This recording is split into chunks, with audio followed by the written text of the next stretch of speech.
I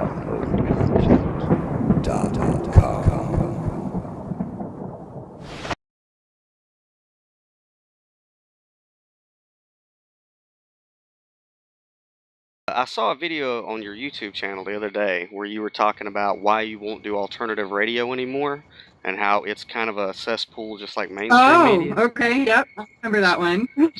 So walk me Yeah. through that. Well, no, why I'm not in radio anymore? Yeah.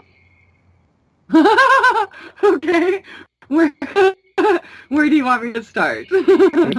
Well, okay, this is just me. I'll summate mine.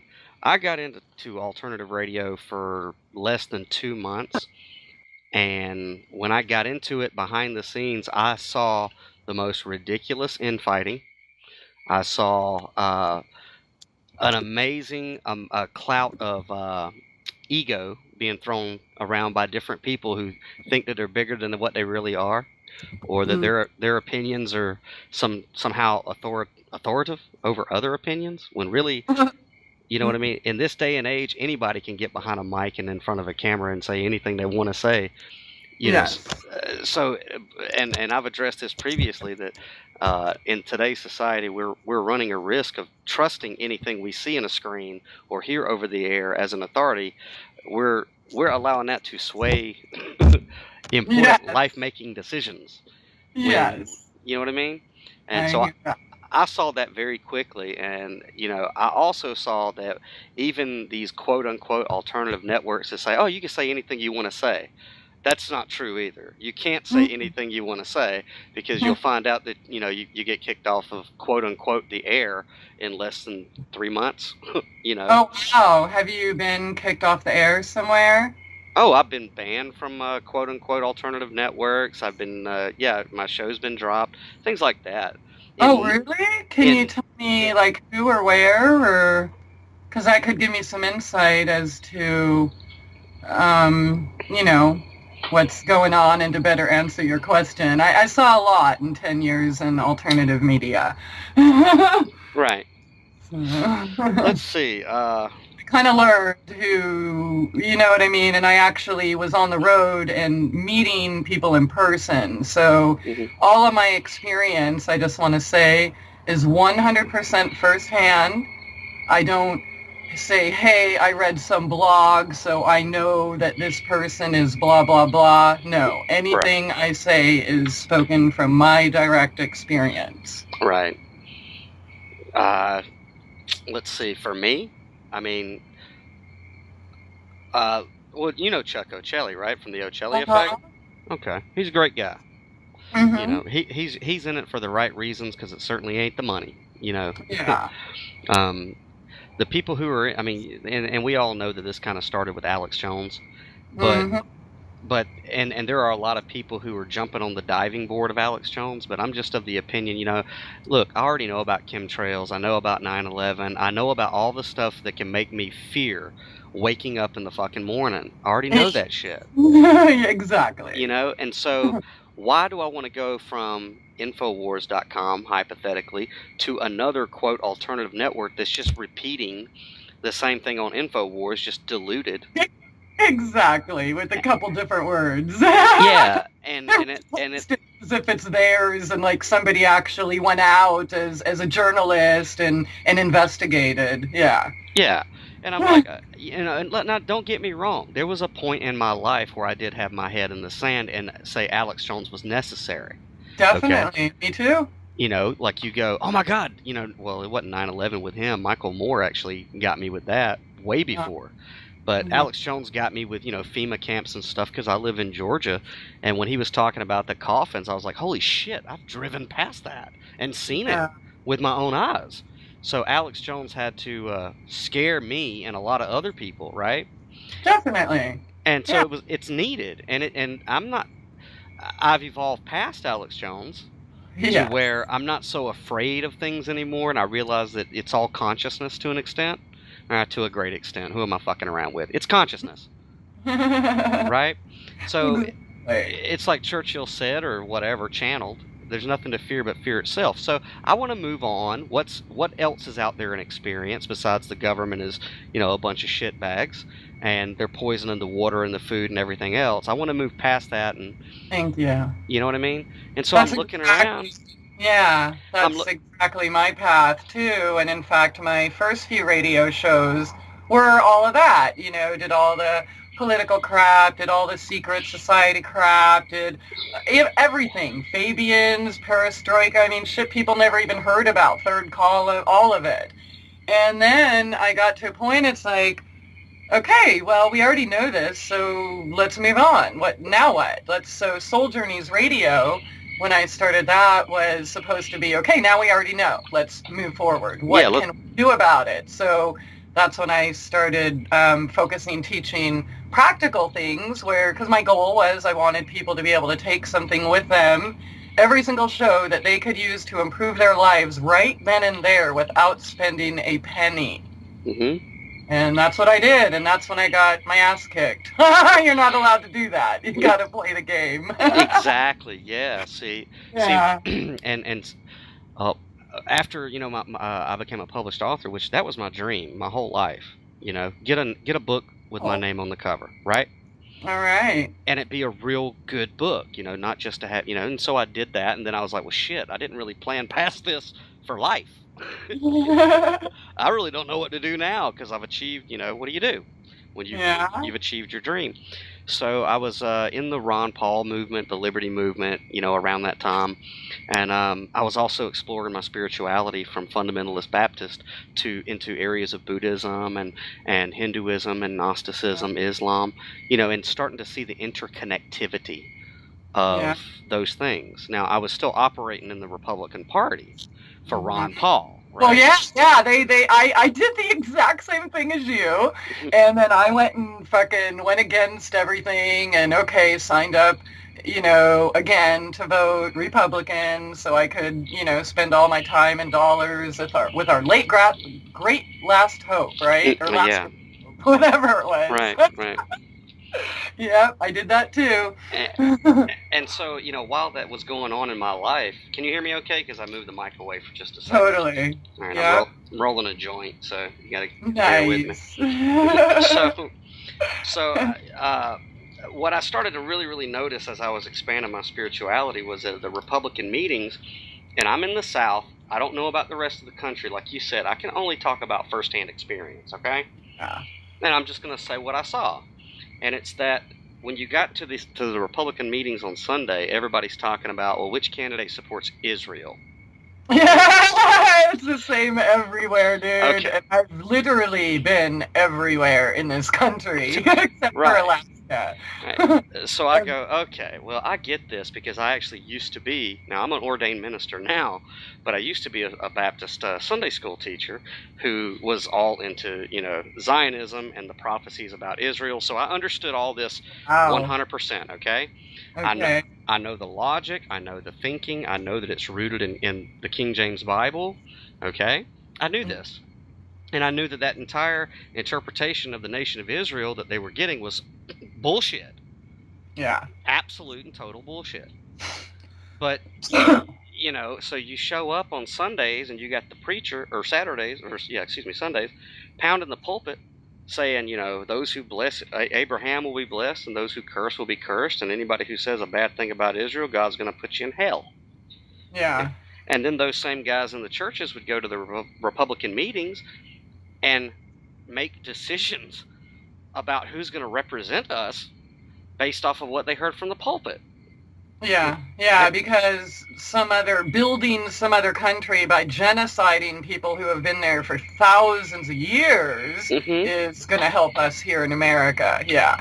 That makes sense. Yeah, and we could get into all that, but that's what I saw, okay? And so I said to myself, and, I was meditating at the time, and I said, there's a disconnect between the political realms and the spiritual realms, a real big disconnect.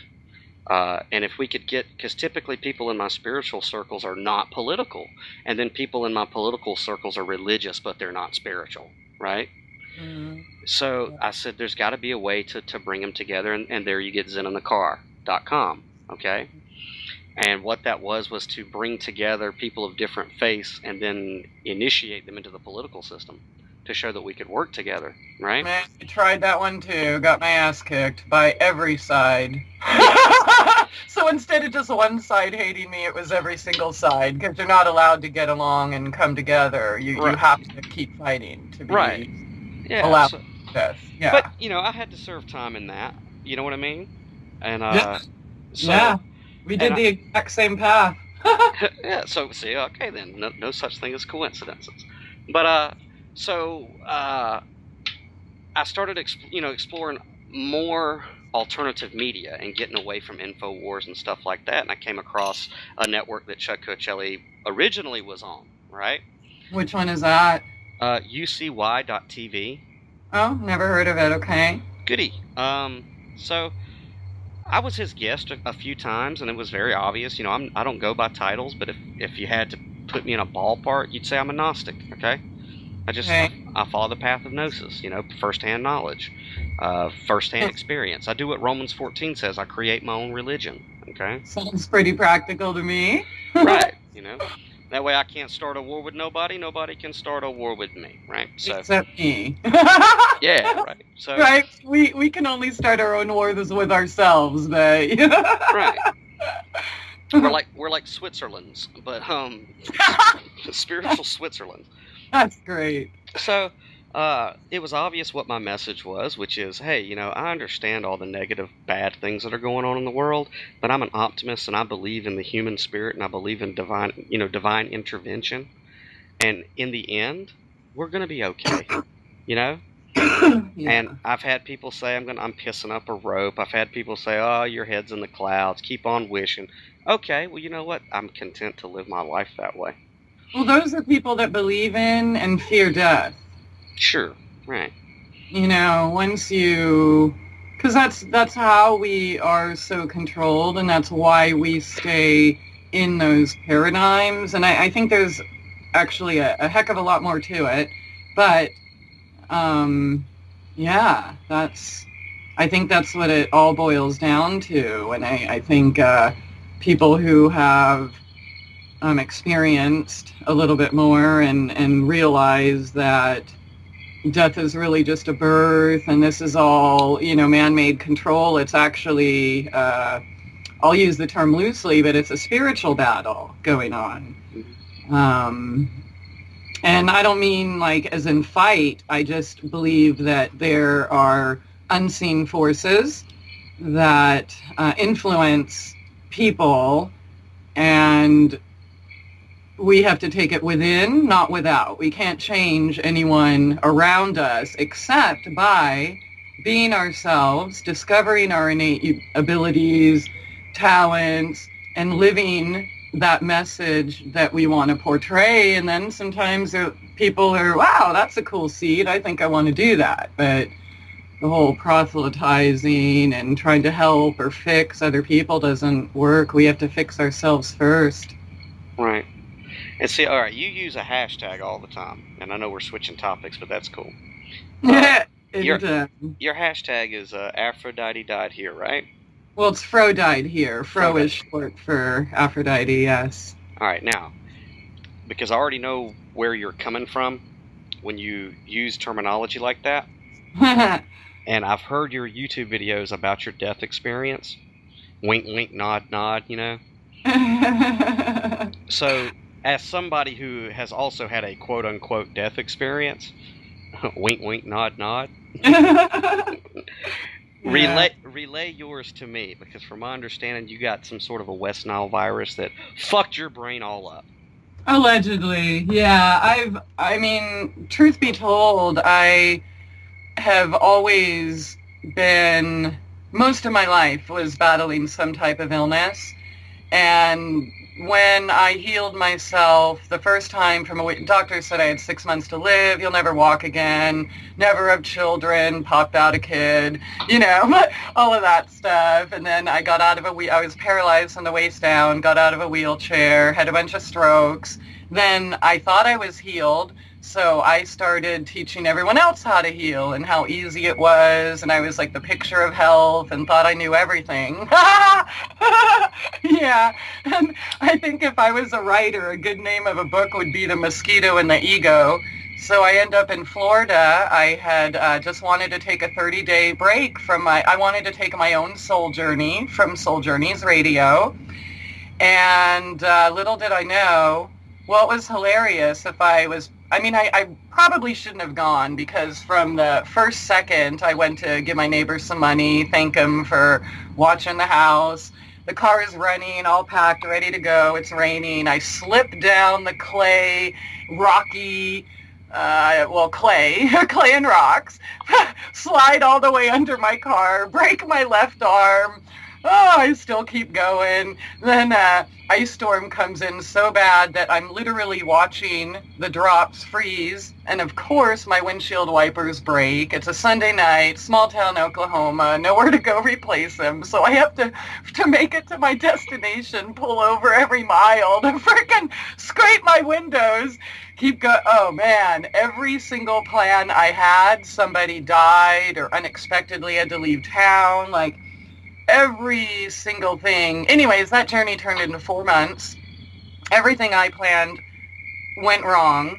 The last video I made was called Stepping Outside of Your Comfort Zone. 20 minutes after I did a direct upload, my entire account was deleted. My Facebook with 30,000 photos, 8 years, was deleted. Everything, poof, gone.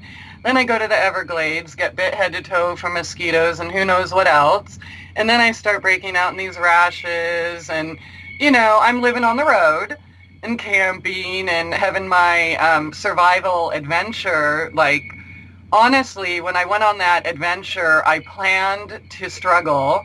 I wanted to learn I'm already a master gardener. I know a lot about weeds, medicine, oils, herbs. So I wanted to really put it to the test in extreme conditions. And would I kill an animal if I had to, or would I eat lichen? So there I was in the Gulf. And if you remember the ice storms where we're shut down in Destin and Panama, Alabama, Mississippi, that was the January, February 2014. So there I was with my sandals and silk wraps and picked up some other chicken and dog, and it really turned into a survival journey. And so that's where I learned to fish and clean fish and fry lichen, make little popcorn and dig out the hearts of palm. Oh, that was a long time ago. So let me ask you this. All this journey that happened to you happened after a physical trauma that left you paralyzed and whatnot? Well, yeah, but I healed from that already in 2008. Mm-hmm. I left on my journey in December 2013, and I got sick in February 2014 while I was on this journey where I was, it was my soul journey. And I wanted to find a way that I could continue to do what I'm doing, teaching, helping, healing, etc., but without being in the public eye so much, and the whole stalker issues and all of that. Mm-hmm. Like I said, every single thing I planned fell through. And then so instead of, I could have gone back home anytime, but I really wanted to learn to feed myself. I know about herbs and gardening and foraging and all of that, but I wanted to step it up a notch and see what my spirit was really about. So instead of going home or going to my bank account, I decided that anything I would make, any money I would make, I would have to work for. And I purposefully, when I left on that 30-day journey, only took enough food and cash I would need for gas and for that 30 days. Well, it was 4 months into it. And then I found these beautiful springs. And just out of the blue, after kayaking to the Gulf, the manager said, "Oh, what do you do for a living?" I'm like, blah, blah, blah. He's like, "Well, the reason I ask is you seem to have some skills we would like to implement here, and people seem to like you here. Would you consider, living, working here?" And I'm like, let me think about that. So we talked about it, and they said I would be teaching classes in the community center, building the gardens there, and doing the food and selling my medicine and stuff in the store. So I'm like, perfect. Went back to Branson 4 months later, got rid of my house, got rid of every single thing, bought an RV, lived and worked in that state park. About a month later, the classes were done. 2 months later, when my food was kicking ass, they took that away because, whatever. And then the West Nile virus, it was a couple months later, so it was really starting to settle in, and the rashes and head issues, bleeding from the brain. But I'm not a fan of doctors and drugs, so I kept thinking that I could fight it myself. Now, I'm mentioning this to you because it's true, but there were also other influences I was fighting against, and some of them were malicious, I'll say that. So yes, I had the West Nile virus. Yes, I got bit in the neck by a brown recluse. All that is true, but I also got poisoned. So anyways, it got to the point where I could not speak.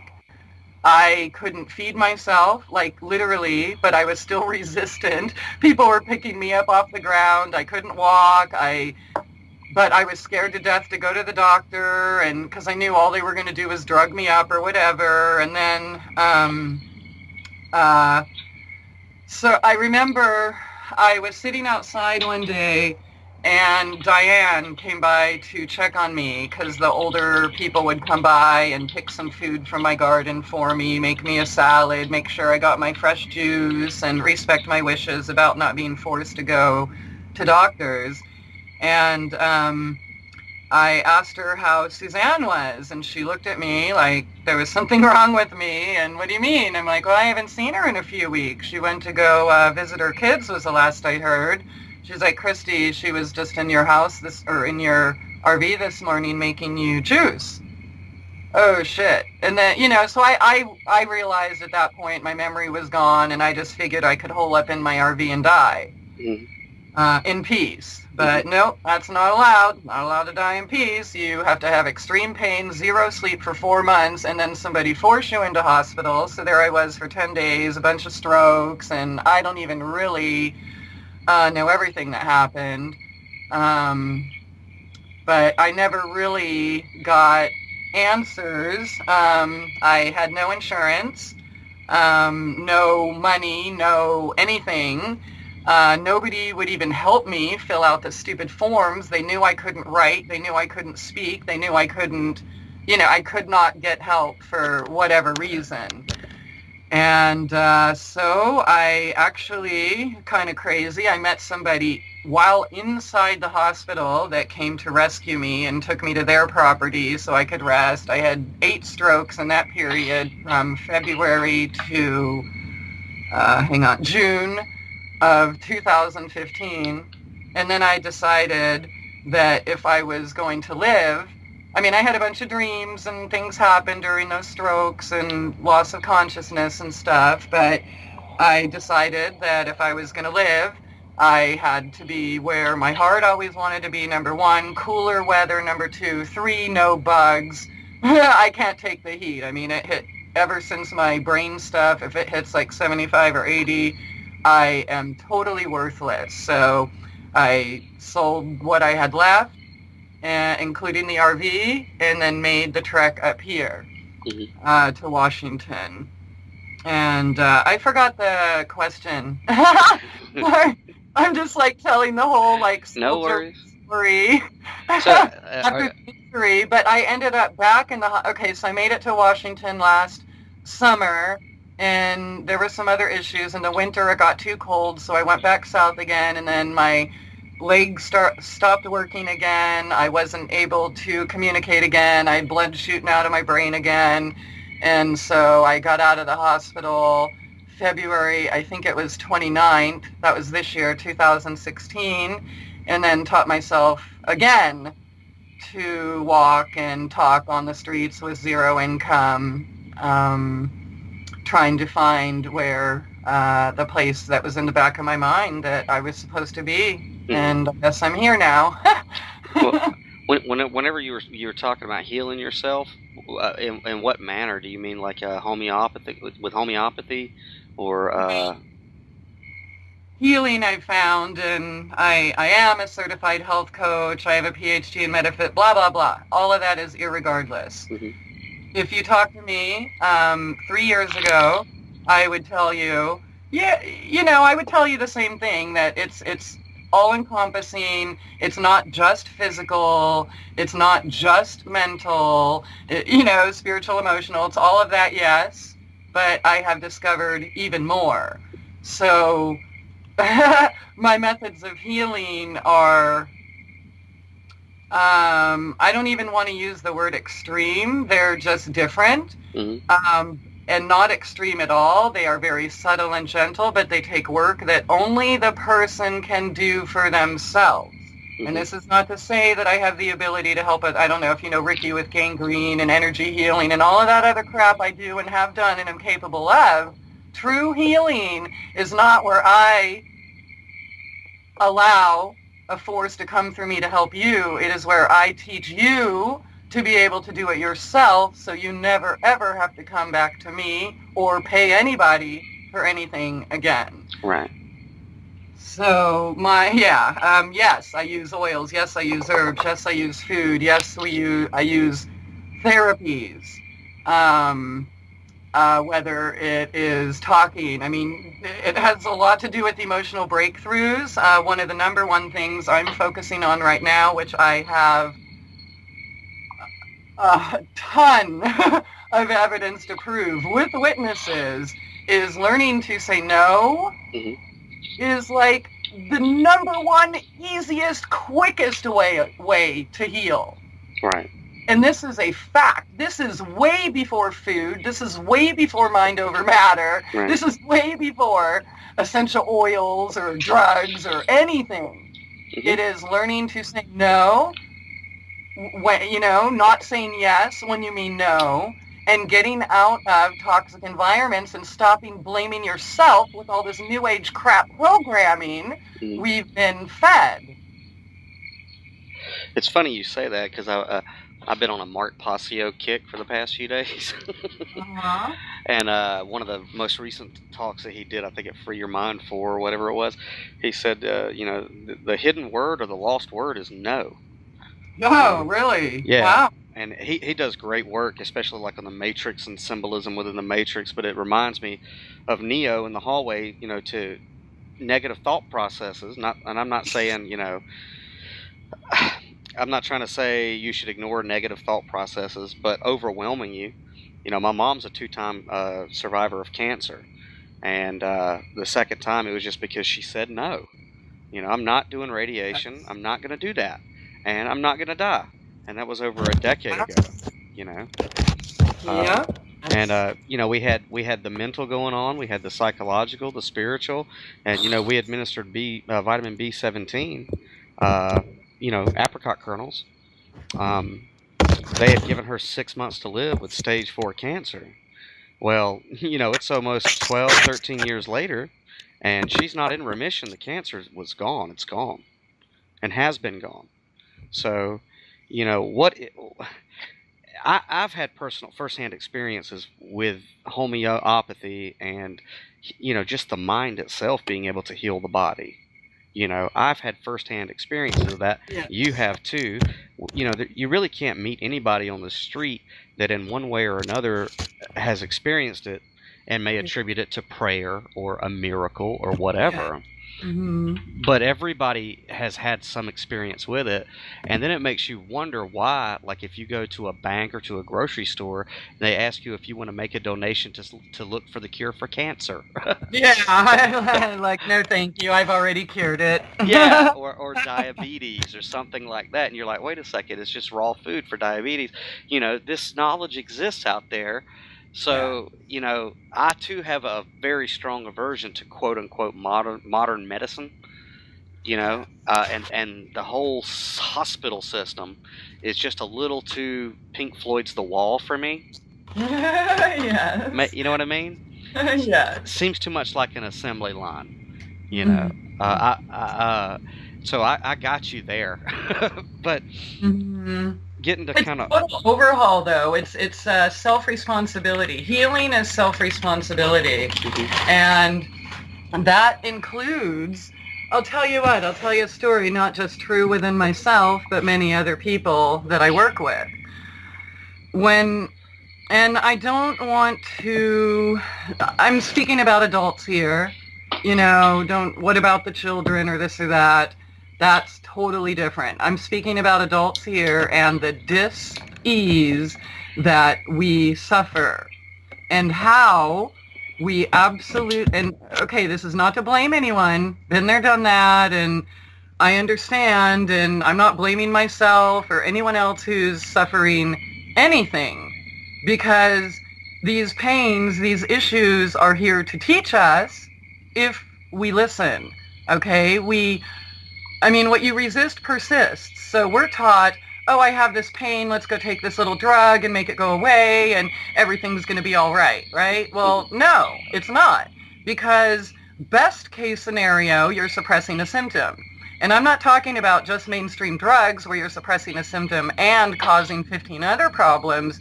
Even herbs. People can get addicted to herbs and use that as well, I don't want to eat right, I'll just take this little herb when I have this issue. And that is not healing either. Okay? That's putting on a Band-Aid.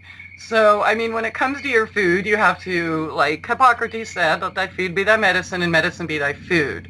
But the steps you have to take to change your life, and I'm not talking about the mamby-pamby, positive thinking, nothing bad is happening, it's all love and light. I am not talking that at all, because that is 100% complete denial, which will get you nowhere but suicidal.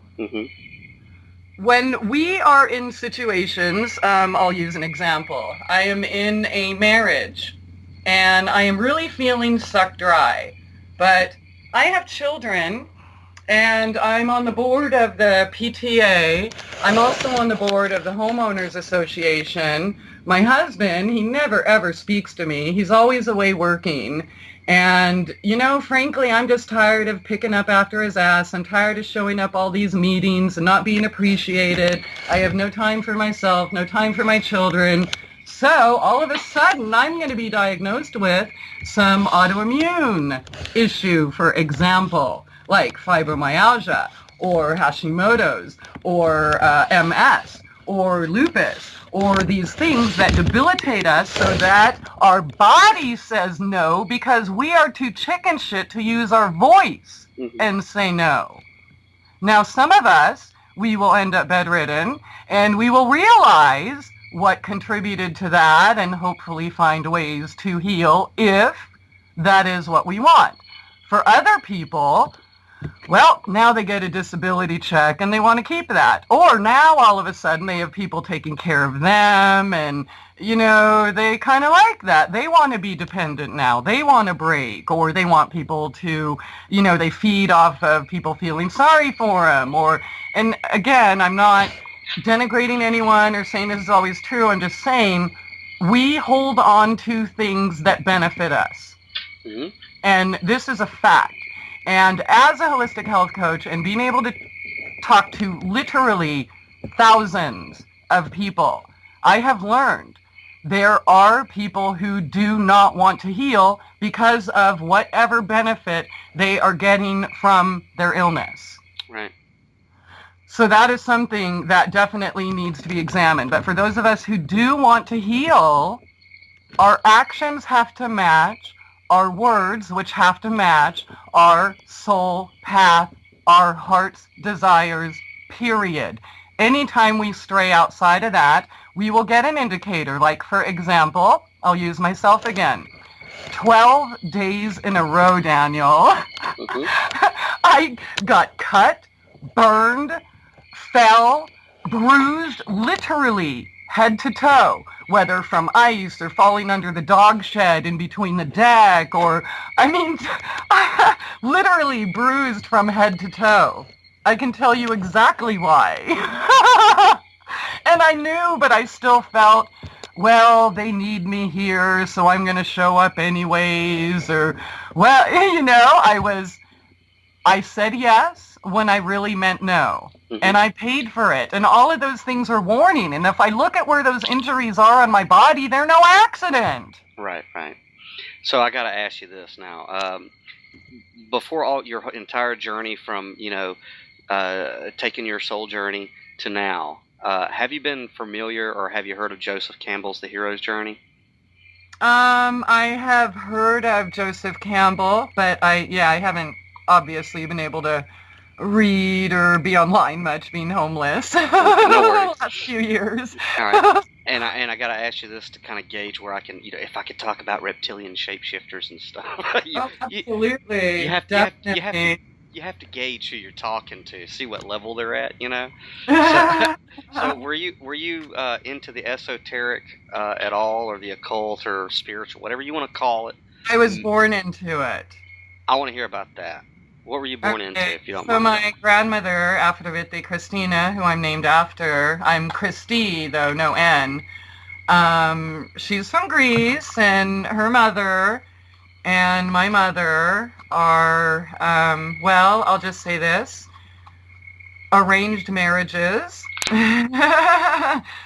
And extremely gifted. And the arranged marriages were all military related, and I was sold off into a project at a very, very young age because of my talents. So, yeah. Mm-hmm. I'm very familiar with the gypsy side of things and the military black magic, all of it. Yeah, I literally lived it.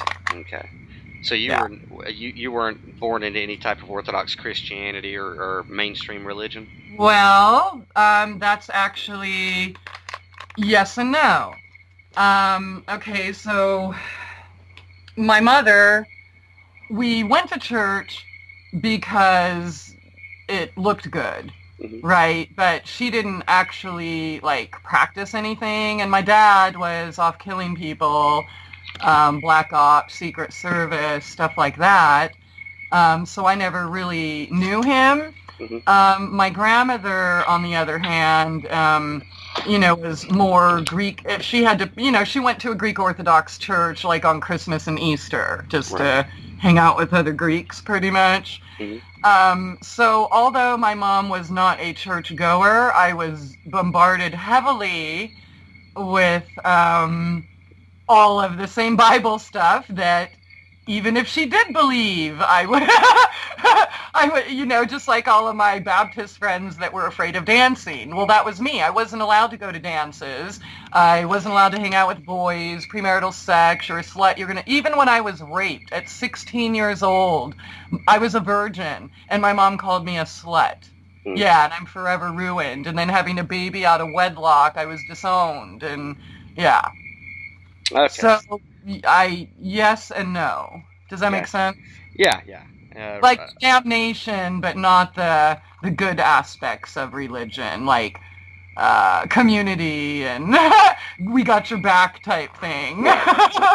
It was just, you suck, I'm going to judge you, and, I know these places we are sending you where they're burning live people and locking you in cages naked. Of course that's wrong, but you have to go along with it anyways, dumb little slave. Yeah, fear-based mind control.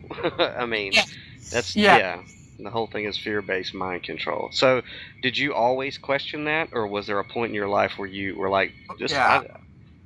you always questioned it? Always. Dude, I was literally locked in cages, locked in closets, because they didn't know how to contain me. I knew... I'll tell you what, the best description that is tangible for normal people that I can come up with is have you seen the movie Devil's Advocate? Yes. Okay. So I saw that movie years ago, and it displayed exactly what I was trying to tell my mom and everyone around me, and why I kept running away from all these elitists that were giving me this perfect life, right? Mm-hmm. Ha! Yeah. Okay, so the chick, and when she's looking at all of these big, special, pretty, shiny people and she sees demons, mm-hmm. That's how I see people, and always have from the time I was born. I don't see the shine, I see their soul. and I knew I was amongst all these monsters. I knew everything felt wrong, but I didn't know what right was. I was brought up in that. I was at frickin' Bohemian Grove, 5, 6, 7, 8 years old. Right. Now, So I knew it was wrong, but I didn't know what right was. So, for anybody who may be listening to this later, okay, I'm going to ask you a question, and when you answer it, 90% of the people will shut off what you're saying or label you and me as lunatics. When you say that you saw demons, do you mean literally? Oh, well,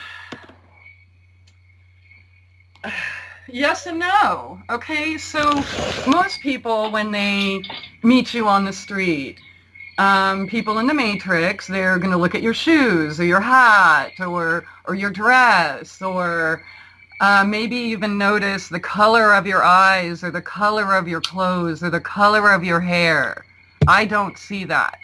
I see the soul, the entity, the person behind it. That's why I knew I could talk to you and Chuck, because I felt your voice at Danny's house. I didn't have to say, who's this guy? Can I trust him? I already knew because of the vibration. Mm-hmm. And that's what I see. So when I use the word demons, and this is not to say they're not real, and this is not to say, anything really, what I'm saying is that there are pure spirits and there are not pure spirits, and I have this horrible gift at being able to see through all of it. So I always got in trouble, and up until my whole life been running away from it. I really didn't even actually have the names for what I was running away from, because I gotta tell you something, and I don't know, I don't listen to other people who have been brought up the way I have, and that's only because I want to make sure my memories are my own, right, and not mixed with anybody else's stories. But when you're brought up in the Illuminati, let me tell you what, you don't ever hear that word. That word does not exist, okay? Yes, you're better than everybody else, and yes, you have, you're a princess, you have the red car, you have every single thing at your disposal, and are programmed and groomed in a way. But all of these words that are and obviously they're real words and they are true, but we're never told those words, and I think that's purposefully, because when you grow up as a child and you never hear that word, then you don't know what to look for. And if you do hear that word, then you're just like, yeah, whatever, conspiracy theorist. Right. So it's really crazy. I'll tell you what, one time, somebody I had met about 15 years ago said, you really should read this book. I think it was called 13... Bloodlines of the Illuminati or something like that. Yeah, that's it. And so I'm like, well, why? Whatever. Anyways, one day I Googled it and are you talking about Fritz Springmeyer's, right? Yes. Yeah. Okay. And I ended up with a PDF copy, and I read, oh my God, I don't even know if I went through to the 3rd page. That's when I realized, oh my God, that is me. Mm-hmm. Holy shit. So you're aware of Monarch programming and MK Ultra, obviously. Yes, I was part of projects myself. I can't tell you. I know for a fact one of them was called Stargate. I can't tell you what the other ones were. I'm just assuming talent, but somebody else told me a different name, but I can't deny because I have no conscious memories of it. Right. So I have memories of being there and in the places and all sorts of memories, but nobody said, hi, sweetheart, here's the syllabus of what you're doing, and here's the name of all of these, things we're doing against your grandparents' will, and, they're not exactly forthcoming, and I was a child, and they drug you. Oh, yeah. So you were clearly traumatized before 6. Oh, yeah. Sometimes when my mom would take me to the base, and we would have to do whatever, or when she would pick me up and stuff, most of the time I would wake up the next morning in my bed at home. But a couple times, I guess I didn't have enough drugs or something, that I would wake up like as they're putting me in the car or while I'm in the car. And then I would just pretend I was sleeping and still make them carry me into the house because, I wanted to listen to them and figure out what just happened, where I was or what was going on. And throughout that time, by the way, this was junior high school years. These particular incidences I'm talking about, there were elementary school, junior high, and beyond, but these particular ones, during that time, I told you I was always in and out of the hospital my whole life. I had like fainting and seizure episodes pretty bad, so I guess being caught up in the health issues that, the other stuff, the questions, Mom, what did they do with me this time? Well, let me ask you a question real quick. Seat. Let me ask you what is your, and every, you ask 100 people, you get 100 answers, but what is your definition or your understanding of what and who the Illuminati is, and what are they trying to achieve? What is your perception of the Illuminati? Well, see, that's a really good multifaceted question. So, I mean, really anybody who, my feeble, uneducated perception, on the word Illuminati, anybody, or illuminated, anybody trying to awaken or has awakened, at least on some level. Nobody's fully awake, so y'all with your ego problems thinking you had this awakening and it's over, you're in for it. But I think you're illumined. I myself am too. Are we part of a secret gang that has this agenda? No, but I've also come to look at it this way. What if they are our greatest teachers? What if we are all, say, in an earth school or in an initiation or what have you, based on whatever your beliefs are, and they're actually for our benefit? I mean, every religion, including the New Age and other death cults, believe and preach that everything that happens is for your greater good, and, God or universal consciousness, or insert whatever word you want to use there, is for our benefit. And when I look back on my life, I kind of really love who I am, and I could only have become who I am through those experiences. Were they fun and beautiful? No. Were they necessary for me on my path? Yes.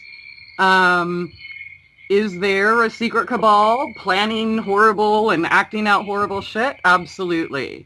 Does it control us? Absolutely not. And when we realize that, when we take responsibility for ourselves and realize our own true divinity, then we can step outside of the slave system, the slave master system, right? And bowing down to these people. Once we lose our fear of death, once we realize who we are innately, then that doesn't affect us.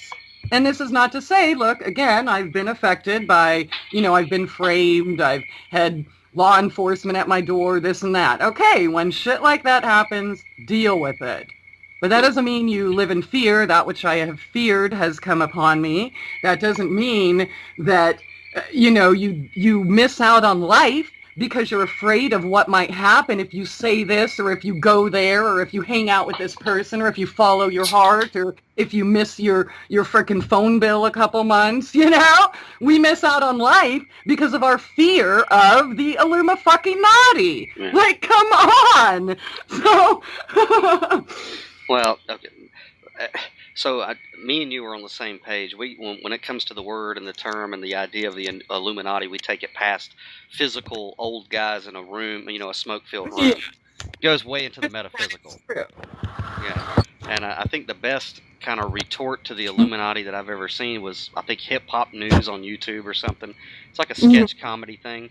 And they have a rapper get up there, and his name is Bill D. Berg, and Uh-huh. he goes through the whole, population control and GMO foods and chemtrails and HARP, and he goes through the litany, and then he basically raps at the end of it, and he says, "Don't you understand? In all these things you have free choice. So if you want to know who the Illuminati is, go look in a mirror. It's you. Every time you support something that is so terrifying, Yes! like genetically modified foods, and I'm guilty of it too, That's the solution, though, when it's so easy. Like, Yeah. I screaming it for years, and when I started Project Love Your Neighbor, and, the videos out there and explaining, look, you're not going to ask a beast to cut off his own arm. Right. You vote with your dollars, period. And, I have utmost gratitude for all of the crap going on in the world, the poisoned food, the poisoned water, all of that. And the reason why is because now I know how to do all of that for myself. Right. And everyone else sitting around screaming, yelling, posting on Facebook, they're asking somebody else to do it for them. Yeah. Go feed yourself. That's the solution. Take care of yourself. It all boils down to self-responsibility. Your body is the temple, right? Right. Treat it as such. And one thing that I come across a lot of people think, when I talk about veganism or pescatarianism and things like that I guess they assume that I personally have reached a 100% at practicing these things, but I'm a human being too. Every now and then I like a soda. That's the flesh in me. And it's okay. Yeah, I mean, as long as you're not abusing it. You're here to experience, right? If I lived that, like the whole vegan, the raw food, afraid of everything, and, I was growing my own food, but, I want other people to feed me sometimes too, and like I'd go to a store and walk around the aisles for hours and just couldn't find anything I could eat. And, I probably was borderline, paranoid. And then I realized with all that fear, right, taking in that energy, eating it, chewing it with my food or drinking it with my beverage, that was more unhealthy than actually drinking a freaking soda if I actually wanted one. Right. Well, and I believe in transmutation too. It's the energy that you put into whatever it is you're taking in your body. Yeah. I'm just saying everything in moderation, I guess. I don't know, I agree. I've learned. I went from one extreme to the other, and I found I found the balance. And I'm not vegan anymore. I will never be vegan anymore. I prefer mostly vegan, but I hate that label. I've done videos about that. Why? Why I'm not vegan anymore, and to kill or not to kill. And but I mean, the truth is, we're killing with our hands or with our dollars. And you know what, plants are people too, okay? So don't act like, getting your fucking shit shipped from South America to Finland year round. You think that farmer is not killing animals so that you can get your apples in June? Or, right. You just don't think that all the roadkill on the way, all the oil and all these other things you complain about, how much does it take to get you an apple from South America to Finland or Canada or Minnesota? Think of that. So when you're voting, you're killing, right? You're promoting murder. You're promoting, all of this stuff. So veganism and vegan Nazis and those people going around trying to guilt everybody, they are just as part of the machine as anyone else. And there are a few people that, look, healthy eating is environmental, period. God grows shit when he, she, it does for a reason. And where he, she, it does for a reason. So eating watermelon and grapes all winter long in Finland, it just is not healthy at all to begin with. Right. It's crazy, but it's like even in the area where people are ascending or evolving, you know what I mean? Because I believe that's happening. I mean, the fact that you and me are talking is proof that that's happening. You know, Yeah. we know people in our everyday lives who operate on the outskirts of normal consciousness, so to speak. You know, we're the crazy ones, right? Yes. We hear shit and see shit, and you know, people think we're, you know, derelicts and homeless and schizophrenics and shit like that. But we're you know, but we're the ones in the know. You know what I mean? And it's just been my opinion that there are two sides to the Illuminati. You know, there's the yin and the yang of the Illuminati. There's Yes. one aspect that is here to offer resistance, kind of like Kali. Yes. And then there's what I guess people would call light workers, or you know, the saints, or whatever you want to call the ones who are more for bringing about positivity. But it's an ebb and a flow, you know. So, you Let me know, ask you, what do you think about language? in what context? Well, okay, I'll make a statement and see how you feel about that. I believe that the written and spoken language is a step down in evolution.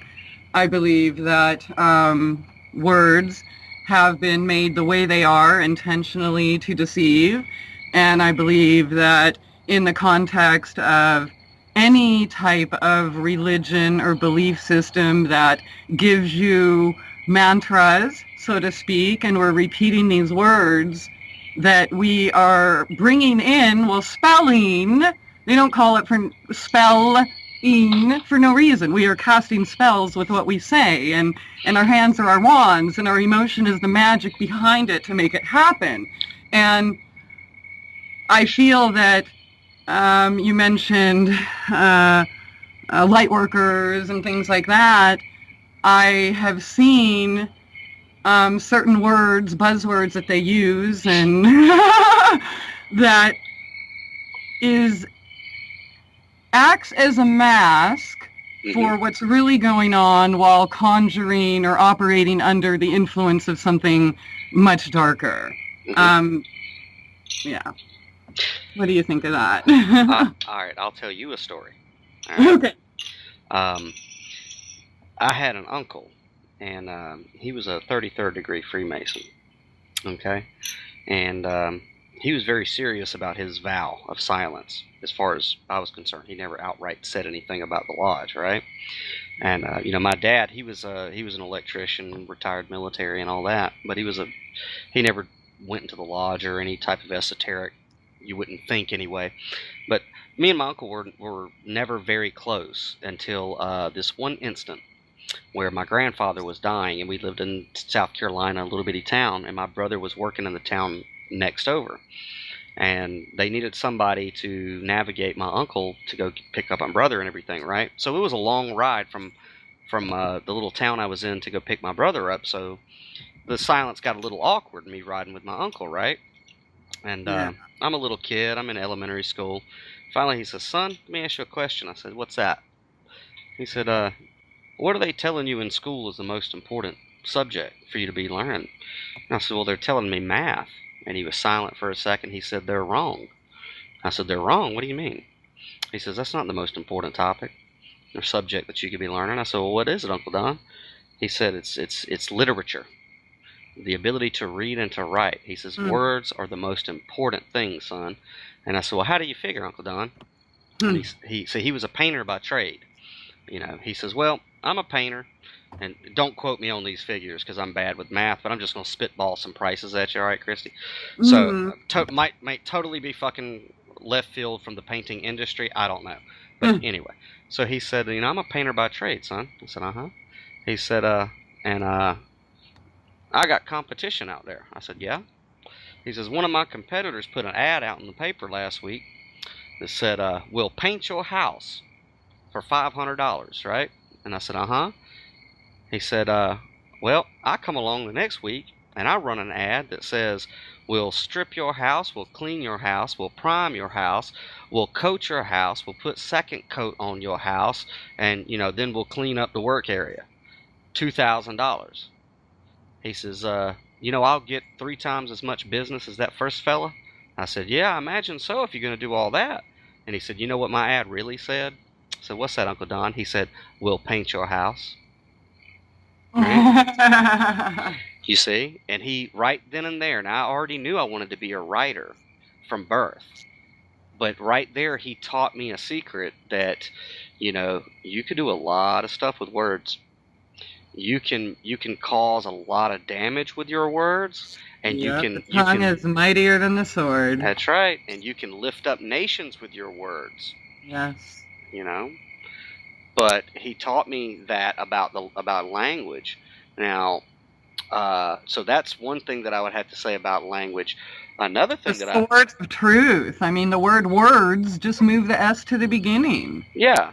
And that's, I mean, yeah, the tongue is mightier than the sword. You tell people, most people, oh, sticks and stones will break my bones beneath, they say that. Or I'm rubber, your glue bounces off me. Or, oh, it's just words. It doesn't mean anything. Yeah, fuck that. Oh, yes, it does. Yeah, it does. I mean, So, for example, okay, let's take some of my injuries. All right, well, all that shit's healed, yeah? Mm-hmm. Well, look at the damage of the stalkers.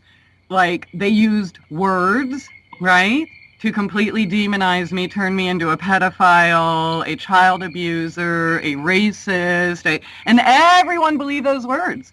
I was no longer allowed to feed myself anymore. Mm-hmm. Why? Because of words. That's just one example is how the tongue is mightier than the sword. Right.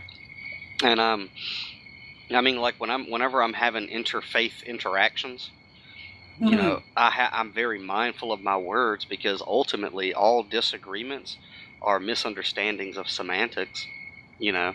Really? I True. mean, if because like, for example, okay, and I this is a public thing, so I don't really care. I'm a recovered alcoholic. Okay, I'm not an alcoholic, not recovering. I'm recovered.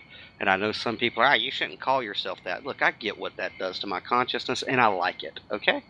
I like having overcome that hill, so I'm going to fucking say it. I'm a recovered alcoholic. Like, I'm just as proud of that as my mom is proud of saying I'm a cancer survivor. Same thing, right? In my mind. Mm-hmm. So, I go to a 12-step program at a Baptist church, right? However, I have to, I don't kowtow to man, so I dress the way I dress, and I happen to wear, like the Om symbol around my neck. Or, any given day it could be a different symbol, you know what I mean? And I'm not shoving it in people's faces, but I'm not gonna put on a sheep's clothing, you know what I mean? Yeah. However, when somebody who's at this Baptist church gets dogmatic with me and aggressive and says, what does that symbol mean? Instead of explaining, oh, that's your crown chakra, it represents such and such, I just look at them and I go, oh, it's Sanskrit for Jesus. And cut through all the bullshit. We ain't got to go to war, and exactly. And I don't have to take. That's great. I don't have to take 10 hours explaining to you that Krishna and Christ and the crown are the same fucking thing. Okay. So it's Jesus. Okay. But that's just me. So I think words. I don't think they're a bad thing. But I do think that what you were, I think, trying to get was, it is a lower form of communication. Because we stepped away from the language of the heart. Right. And look at this, Daniel. Every single other life on the planet, including rocks, uses the language of the heart. Mm-hmm. All animals, all plants, all trees, all moths, all these things we think we're better than. Birds, bees, bears. We're the only ones that have lost our ability for real communication and real connection. Yeah, Why is that? That's a good, and I don't think we lost it. I just think that we numbed it. And, we numbed it for a long time. Because I personally, I don't know if you've ever, I don't even know how to, I use a lot of movie and comic book analogies, because I feel like if Jesus was alive today, he would do that. He would use modern day parables. You know what I'm saying? Yeah. So I'm just, what would Jesus do? He would reference a fucking movie. That's what he would do. Which one? Total Recall? Yeah. Well, at any given moment, wait, shit, I lost my train of thought. Where was I going with that? What movie would Jesus tell us to watch right now? Probably The Big Lebowski. Happy Gilmore. But so but that's my take on interreligious misunderstandings. Is it's semantics, it's words. But I personally have had psychic connections with people, and it is beyond anything that, I mean, words are like sticks and stones in technology compared to what you're able to do once you, I don't know, activate your pineal gland, tap into your sixth sense. I'm not quite sure how to explain it so everybody's happy. But when you are able to connect with another human being on a psychic or different wavelength, it puts the spoken language to shame. You know? It really, really does. But call me crazy. But back when I was, we all have it. It's just, it's so funny that we demonize who we actually are, and people who don't know who they are, will totally burn me at the stake or burn you at the stake for even talking this way, right? It's like a Logan's Run. Yeah. How could you ever think something like this? Right. My one girlfriend, she posted, reposted an article I posted that had to do with sex trafficking in San Diego. Well, I just happened to expose a sex trafficking ring run by the cops. It's all on video, blah, blah, blah, right? Mm-hmm. And all these people are going after her like, oh, you're such an idiot. How could you believe this? And freaking out on her. And of course I showed up and posted my own videos I shot myself of cops refusing to ask and the little girls being brought in there into the private rooms with the men and the condoms, all of this stuff. And they're still like in such denial. Mm-hmm. And anyone who would even, it's just crazy that to me, people would rather fight and deny than find out they may have been lied to. Yeah. Well, ignorance is bliss, for a lot of people. I did not know what that meant until I was no longer ignorant. Right. Yeah. But no, to the back to the language thing, back when I was really entrenched in activist groups and going to rallies and things like that, I had a buddy, or he's still my friend. We just took different paths, but he was getting into the prepper movement. You know what I mean? Storable foods and fucking guns, and you know what I mean? And I'm like Bill Hicks on that shit. Yeah, get a gun for self-defense. But when you're posting yourself, but when you're posting selfies like it's with your gun, like it's a porno, man, get the fuck out of here with that shit. You know what I'm saying? Get the fuck out of here. So. Hey, we're going to overthrow the government. No, you're not. You're not. You're really not going to do that. I'm posting a name here, and if you've heard of him, he's in Georgia. I don't know exactly where you live, but is he near you? Because he does exactly that. Oh, really? I'll look him up in a little bit. Nah. Okay. If you don't know the name, don't worry about it. But that's exactly what it is. But see, here's the thing. People look at that, like you were saying, there's too much infighting in the movement and this and that. Let me explain what's really going on. And this guy and what you just brought up is a perfect example. So I'm sure you know that people do get paid by our federal government to commit crimes and create movements that bring out the crazies. Oh, sure. And they bring out the crazies, or they lure them into doing, even good people, into doing crazy things by using crazy people doing that. The selfies with the guns, let's overthrow, I'm on Russia Today, I'm threatening the federal government, blah, blah, blah. These people are getting paid with your tax dollars, and that's why they never get busted for those things. But everyone around them, every single movement they touch is completely destroyed. Like the real founder of March for America, I know her personally, but she had to disappear. Why? Stalking, and now all these other people have it. The real freedom fighter movement hijacked, the real American resistance movement hijacked, the real every group that has ever been created. And so this infighting isn't actually infighting. It's not regular people having a disagreement. Mm-hmm. These are operatives put in every single group in order to cause havoc, separate, divide, and create conflict or make it look crazy and keep people away. Yeah, it's orchestrated. It's not just random people fighting. And so they're never, ever going to get along. There is no solution, and there's only a few voices you're allowed to hear. And the alternative media is not alternative anymore. They're run and financed by the exact same people that they're talking shit about. Oh, yeah, of course. Okay, now I'm not going to say the guy's name because this is probably going to, go out. But I punched his name into Facebook, and I'm looking at his feed. Oh, God. Yeah, he was my first, or one of God. coming after me. Yeah, he would call CPS from Georgia. I'm living in San Diego, and then Missouri. Every time he found out where I was, call CPS, make all these crazy reports, write all these blogs, send to, say I'm kidnapping people with dude, I'm in a wheelchair. Mm-hmm. They would not even leave me alone in a wheelchair. Yep. I've had to deal with them too. A single mother. Yeah. Yeah, this guy, he looks like a douche. God, guns, and I hate Islam. Mm-hmm. When I look at my Ruger right here on my hip, and I got some extra clips over here on my other hip, and I got a ski mask on my head. I got a T-shirt that I actually went to Vistaprint and had them put "God hates Islam" on it. And now I'm gonna record this video while I get my AR-15 sighted in. Come on.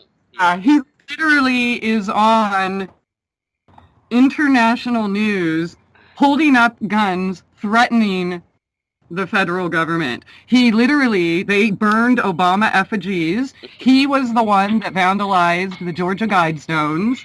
Yeah, of those things. That was him? Yep. And he even put a video of himself and speaking about how great and patriotic he is and trying to lure other people to... Nobody followed him in that. But Obama effigies, all of that stuff. Anyone else gets arrested, why not him? Oh, Jesus Christ. What is this guy? Is he like a radio guy, or what the hell is this guy? He used to work for the DIA, and he does podcasts. He's been kicked off every, actual network. Uh-huh. But talk show and, stuff like that. Yeah, okay. Yeah. And I still want to believe there's hope for humanity, but then I find shit like this. That's okay. All right, so here's the test. When you are listening to some of these people, some of it's feel good, and, but a lot of it is just trying to intellectualize the universe, the heart, emotions. Here's the litmus test. When you're done listening to these people, mm-hmm. Do you feel better about yourself? Are you motivated to action? Did you learn something new that you can implement into your life right there without sending them your money? Mm-hmm. Or do you have a headache? Do you feel a little heavy? Maybe you're, tied up in knots in your gut thinking, oh my God, I'm so powerless. They're going to get us. And, oh, I can't do anything. I need to stay and read more of your articles and not live my life because, I'm going to replace life with the words, the sword of this actor telling me what's good for me and how to live my life when I guarantee you these people aren't living it. How do I know? Again, I was there. Mm-hmm. These people, most of the people talking no GMO or this and that, they're freaking drinking soda and ordering pizza. They don't even know how to fry an egg, and that is not a joke. Right. No garden, nothing. But they're selling you shit. They're selling you seeds. They're selling you survival gear. Here's the thing. If these people were trying to help you, they tell you how to plant the seeds and how to grow the shit. Don't stick it in a fucking vault in the ground. If the end of the world happens, what is that going to do? You think it's automatically going to poof, turn into food? Yeah. If they wanted you well, they would teach you how to heal yourself. They would teach you how to make your own medicine. They would teach you how to track and trap and grow your food and companion. They would give you the gift of self-responsibility, not give you the gift of, oh, look, I have this cool new product on my website. Right. Yeah, we have to eat, but name number 1, 2, 3 there, $19 million a year with ADL attorneys and... Yeah, come on, man. Yeah. 19 million. Yeah, and you need more from your listeners? Yeah, and that's what killed me about me getting into alternative media, when I started to see everybody trying to model that, and I'm like, I'm sorry, there's a monopoly, in that little sliver on the internet, and it ain't you, so.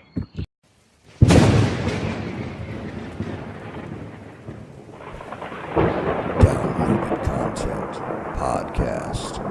Download content.